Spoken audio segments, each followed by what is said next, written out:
Hello everyone. CET PG 2024 के forms out हो चुके हैं। अब आप फॉर्म फिल कर सकते हो। 25th को इनकी डेट्स आनी थी, फॉर्म्स आउट होने थे, but due to technical issues इनके जो फॉर्म्स आउट हुए हैं वो एक दिन बाद हुए हैं। तो 26 को इनके फॉर्म्स आउट हो चुकी हैं, रात को फॉर्म्स इनके आउट हुए थे। तो पीजी के हुए हैं ना कि यूजी के, दोनों में फर्क है। यूजी का मतलब अंडर ग्रेजुएशन, पीजी का मतलब पोस्ट ग्रेजुएशन। पीजी वो बच्चे फॉर्म फिल करेंगे जिन्होंने ग्रेजुएशन कर लिया है, ग्रेजुएशन के बाद वो 3 ईयर लॉ करना चाहते हैं। हम सिर्फ लॉ की बात करेंगे, बाकी एग्जाम्स की बात नहीं करेंगे। तो आप फॉर्म फिल कर सकते हो। तो हम देखते हैं, सिर्फ लॉ के रिगार्डिंग देखेंगे कि फॉर्म कैसे फिल करना है, सिलेबस क्या है और आपकी डेट्स क्या हैं, डेट्स क्या-क्या आपको कब-कब क्या-क्या तैयारी करनी है, वो सब देखेंगे। और सबसे बड़ी बात, इसमें पैटर्न भी चेंज हुआ है। हमने पैटर्न को भी देखना है कि वो क्या चेंज हुआ है। सबसे पहले आपको ऑफिशियल वेबसाइट में जाना है, ऑफिशियल वेबसाइट में चेक करना है। याद रखना, ये स्पॉन्सर्ड जो वेबसाइट्स होती हैं, इनमें नहीं जाना। तो ये इनकी आपकी ओरिजिनल वेबसाइट में जाना है, pgcut.समर्थ.ac.in। अगर आप इसको क्लिक करते हो तो आपके साथ ये पोर्टल आपको देखने को मिलेगा। यहाँ पर आपको रजिस्टर करना पड़ेगा। अगर ये देख रहे हो, रजिस्टर करना पड़ेगा। तो रजिस्टर आपको करना है और फॉर्म फिल करना है। पहले हम देख लेते हैं डेट्स। डेट्स अगर आपको चेक करनी है तो यहाँ पर आपको क्लिक करना होगा, तो आपके पास सारी डेट्स आ जाएंगी। हम इंपॉर्टेंट डेट्स को देखेंगे। सबसे पहले तो आपको देखना है कि फॉर्म्स फिल करने की डेट्स आ चुकी हैं। जो लास्ट डेट है फॉर्म फिल करने की 24 जैन है। तो 24 जैन से पहले पहले आपको फॉर्म्स फिल करने हैं। उसके बाद 25 जैन जो है, आपको अपनी ट्रांजैक्शन कर देनी है। ट्रांजैक्शन भी आप कैसे कर सकते हो, via credit card, debit card या नेट बैंकिंग या यूपीआई के थ्रू किसी भी तरीके से कर सकते हो। बट एक चीज याद रखना, मैं हमेशा बोलता हूँ बच्चों को, आप 25 जैन तक की वेट मत करें। 24 जैन से पहले पहले ही आप अपना फीस का सब कुछ फॉर्म वगैरह फिल करके रख दें। ये मत किया करो कि हाँ, फॉर्म की डेट अभी है तो पैसों की डेट अभी पड़ी है, तो हम पेमेंट कब करेंगे, 2 दिन बाद करेंगे, 3 दिन बाद करेंगे, नहीं, ये चीज़ मत करना। अगर आप देखते हो कि करेक्शन का भी टाइम दिया जा रहा है 27 जन से पहले-पहले, मतलब 27 से 29 जन तक आप करेक्शन कर सकते हो। अगर कोई भी गलती हो जाती है, आप करेक्शन भी कर सकते हो, ये भी कोई इश्यू नहीं है। उसके बाद आपको जो सिटी आपने चूज़ की है, उसकी डेट जो होगी वो 4th मार्च है। एडमिट कार्ड जो आप डाउनलोड कर सकते हो वो भी 7th मार्च है। उसके बाद डेट ऑफ एग्ज़ामिनेशन, मेन हमारा कंसर्न क्या है, डेट ऑफ एग्ज़ामिनेशन वो है 11th मार्च 2024 से लेके 28 मार्च 2024 तक आपकी एग्ज़ाम डेट आ सकती है। तो ये एग्ज़ाम डेट अनाउंस हो जाएगी। पहले आप फॉर्म फिल करो, फॉर्म फिल करने के बाद हमें पता चल जाएगा कि एलएलबी का पेपर बेसिकली कब-कब आपको होगा, कब-कब आपको एलएलबी का पेपर देना है। अगर हम देखें पीजी में मेनली जो बच्चे चाहते हैं कि हमें यूनिवर्सिटी मिले, वो दिल्ली यूनिवर्सिटी चाहते हैं, लॉ की अगर मैं बात करूँ। क्योंकि बेस्ट यूनिवर्सिटी आपकी दिल्ली यूनिवर्सिटी है। डीयू का पहले अपना एग्ज़ाम होता था, अब इन्होंने सीयूईटी के अंडर कर दिया, लास्ट ईयर से ये चीज़ की है, तो ये आपको ध्यान में रखना है।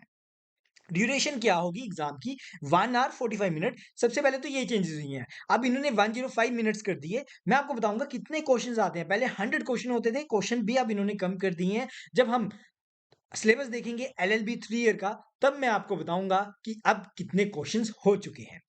ये तो रहा था मेन जो डेट्स वगैरह हैं, ये आप इसका स्क्रीनशॉट भी ले सकते हैं। उसके बाद अगर हम देखें, हमने देखना है कि कौन-कौन सी यूनिवर्सिटीज़ इसके अंडर आती हैं। देखो ये यूनिवर्सिटीज़ हैं, काफ़ी सारी यूनिवर्सिटीज़ आती हैं।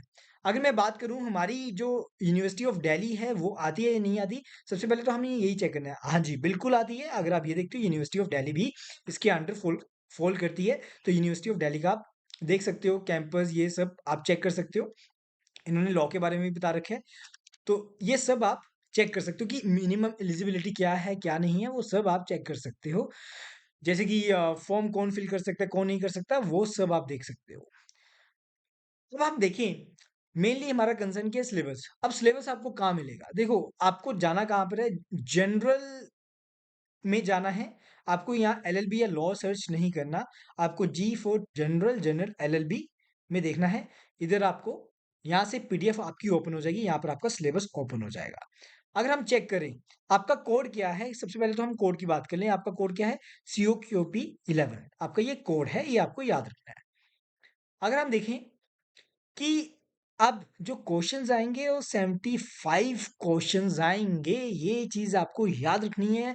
और जो क्वेश्चंस होंगे वो इंग्लिश में भी होंगे या हिंदी में, आप कोई भी चूज़ कर सकते हो, इंग्लिश भी चूज़ कर सकते हो या हिंदी भी चूज़ कर सकते हो, ये भी आपको याद रखना है। तो अगर आप देखते हो जितने भी क्वेश्चंस होंगे वो सब्जेक्ट स्पेसिफिक होंगे। मतलब कि सब्जेक्ट स्पेसिफिक कैसे अगर हम देखें, तो यहाँ पर आपके सब्जेक्ट्स बता रखे हैं कि क्या-क्या आपको पेपर में आएगा। सबसे पहले तो इंग्लिश, इंग्लिश में क्या आएगा, ये सब चीज़ें आपकी रहेंगी। अगर आप देखते हो ये सब चीज़ें जो हैं ये 10th बिल्कुल बेसिक है। जैसे English grammar, errors, jumble, sentence correction, sentence improvement, reading comprehension, paragraph completion, one word substitution, synonym and antonym, idiom and phrases, ये सब आपको रहेगा। उसके बाद अगर मैं बात करूँ जनरल नॉलेज की, जनरल नॉलेज में आपका ये सब रहेगा जैसे history, Indian constitution, personality, sports, economics, science, politics, legal awareness. अब देखो, लीगल अवेयरनेस का मतलब ये मत सोचना कि लीगल आपको पेपर में आ रहा है, जैसे कि अभी 3 बिल्स आपके पास हुए हैं क्रिमिनल लॉ बिल। अब वो 3 बिल से रिलेटेड आपको क्वेश्चन पुट करेंगे, ये नहीं है कि आपको ये पूछ लेंगे कि सेक्शन 302 बताओ कि हाँ जी किसका होता है, या फिर सेक्शन 101 बताओ क्या होता है। जो मेनली अमेंडमेंट्स हो रही हैं लॉ में वो सब आपको देखना है। इतना बेसिक कंसेप्ट्स आपको नहीं पढ़ने आप लॉ के। पहले आप पढ़ते थे टोट्स, आईपीसी, सीआरपीसी, वो सब नहीं करना है, आप थ्योरी पार्ट नहीं करना है। जो करंट में लीगल चल रहा है सिर्फ वही करना है। ज्योग्राफी, कल्चर, ये आपका रहेगा बेसिकली जीके में। अगर हम देखें कंप्यूटर बेसिक, कंप्यूटर बेसिक में आपका ये सब रहेगा, बिल्कुल बेसिक आता है। देखो काफी सारे एमसीक्यूज की बुक आती है कंप्यूटर बेसिक की, जैसे अरिहंत की ही एमसीक्यूज की आती है, वो आप ले सकते हो, चेक कर सकते हो, पढ़ सकते हो। तो काफी सारी बुक्स आती हैं।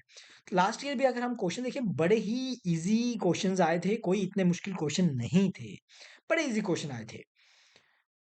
जैसे कि ये 4 आपको ब्राउज़र दे देंगे, आपको बताना होगा कि कौन-सा ब्राउज़र नहीं है इसमें। लास्ट ईयर के ऐसे क्वेश्चन्स आए थे, जो आपको एमसीक्यू में भी कभी-कभी नहीं मिलते, बट पेपर वाले पूछ लेते हैं। अब जो रेगुलर कंप्यूटर, लैपटॉप में आजकल सारे ही बच्चे यूज़ करते हैं ये सब, तो आपको काफ़ी हद तक आते होंगे। हाँ, थोड़े बहुत क्वेश्चन्स आपको पढ़ने पड़ेंगे क्योंकि हमें शॉर्टकट्स वगैरह नहीं आते होते इतने। आगे देखते हैं। आगे आपका आता है रीजनिंग और मैथ बेसिकली।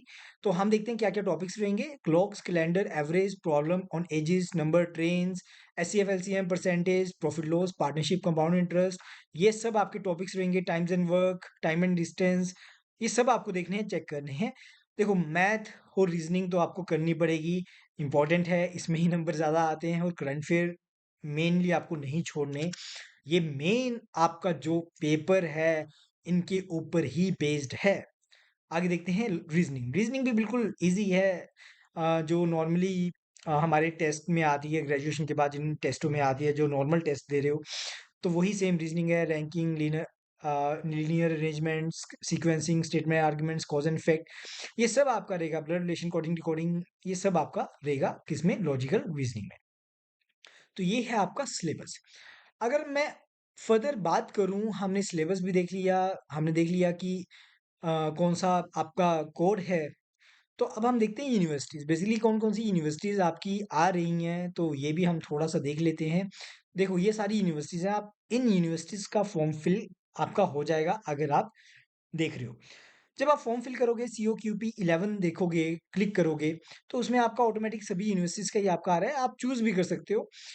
तो सभी यूनिवर्सिटीज़ आपकी फिल हो जाएँगी, सीओक्यूपी 11। आपने जो-जो यूनिवर्सिटी फिल करनी है, तो प्लीज़ वो देखते रहें, फिल करते रहें। बेसिकली हम डीयू एलएलबी के कारण ही, सही बताऊँ, सीवीटी, पीजी का फॉर्म फिल कर रहे हैं सारे बच्चे। जितने भी हैं 70-80% बच्चे इसलिए ही फॉर्म फिल कर रहे हैं। ऐसे कहने को तो और भी यूनिवर्सिटीज़ हैं। तो आप उसका भी, जैसे central university of Himachal Pradesh की बात करूँ, या सेंट्रल यूनिवर्सिटी ऑफ हरियाणा की बात करूँ, काफ़ी बच्चे होते हैं कि हिमाचल में रहना है या फिर हरियाणा में रहना है, तो वो बच्चे ऑब्वियस है वही करेंगे, जैसे राजस्थान की है। तो ऐसे तो काफ़ी सारी यूनिवर्सिटीज़ हैं, अच्छी यूनिवर्सिटीज़ हैं। बट मैं नेशनल लेवल की बात करूँ, मोस्टली प्रोबेबिलिटी की बात करूँ, बच्चे यूनिवर्सिटी ऑफ दिल्ली के लिए ही फॉर्म फिल कर रहे हैं सीवीटी का। तो ये मेरा कहने का भाव है। हाँ जी, सिलेबस भी हम देख चुके हैं। सिलेबस में मैंने आपको बता दिया कि क्या-क्या आएगा, क्या-क्या नहीं आएगा। बट ये याद रखना, आप 75 क्वेश्चन्स आएँगे, 75 क्वेश्चन से अब या ज़्यादा आपको नहीं आएँगे। पहले 100 क्वेश्चन आते थे, अब 75 आएँगे। बाकी फर्दर आपकी सारी डिटेल्स इन्होंने वेबसाइट में बड़े अच्छे से दे रखी हैं, आप चेक कर सकते हैं, यूनिवर्सिटीज़, कोर्सेज़, सब कुछ आप चेक कर सकते हो। इनको कॉन्टैक्ट अस भी दे रखा है, अगर फिर भी कोई दिक्कत है, कोई डाउट है, कोई फॉर्म फिल नहीं हो रहा, तो इन्होंने सब कुछ दे रखा है रिगार्डिंग कॉन्टैक्ट, कि आप कॉन्टैक्ट कर सकते हो, इन लोगों को कर सकते हो थ्रू ईमेल, कर सकते हो थ्रू मोबाइल, कर सकते हो, फ़ोन से कर सकते हो। तो आशा करता हूँ आपको सीयूईटी का सारा समझ आया होगा। अगर फिर भी आपको कोई भी डाउट है तो कमेंट सेक्शन में डालें। हमने बेसिकली इसमें देखा था सिलेबस वगैरह और ईच एंड एवरीथिंग जो भी आपको है। बाकी फॉर्म फिल करना बड़ा ईज़ी है, कोई मुश्किल नहीं है। इन्होंने फॉर्म का भी स्टेप बाय स्टेप सब कुछ बता रखा है। आशा करता हूँ आपको सब समझ आया होगा। आज के लिए इतना ही। Thank you everyone. Thank you so much.